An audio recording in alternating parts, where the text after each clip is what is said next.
En 496, Clovis remporte sur les Alamans la bataille de Tolbiac et se fait baptiser à Reims par l'évêque Rémi. Qu'est-ce qui s'est passé? La victoire et le baptême de Clovis, roi des Francs, constituent un acte fondateur, oublié, négligé. Et le pape Jean-Paul II a beau le redire aux jeunes venus l'écouter à l'époque, « France, rappelle-toi de ton baptême ».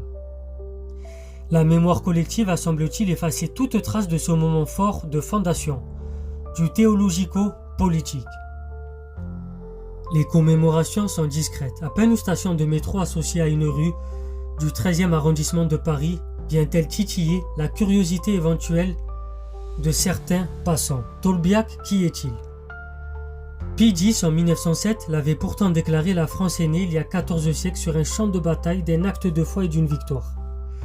Il ajoute le baptême de Clovis marque la naissance de la nation.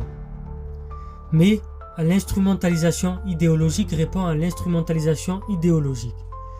L'historien Marc Féraud l'affirme. Lorsqu'il était écrit dans les manuels de la Troisième République que nos ancêtres étaient les Gaulois, cette assertion n'était pas destinée à faire croire aux enfants des peuples colonisés qu'ils en étaient les descendants, comme on ne sait plus à le gloser. Elle voulait dire que nos ancêtres n'étaient pas les Francs.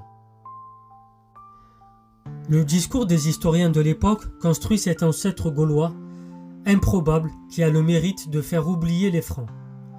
Ces derniers supportent un certain nombre de handicaps dans une France républicaine, laïque et qui vient de perdre l'Alsace et la Lorraine.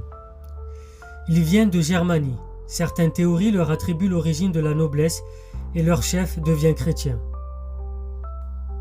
Tout pour déplaire en ce début du XXe siècle où l'État se sépare de l'Église, où la République s'affirme et où les Français disent vouloir à nouveau en découdre avec les Boches. C'était Soso l'Intello. Abonnez-vous, partagez, likez, très chers citoyens éclairés, tous les soirs à 20h30 pour les vidéos de culture générale.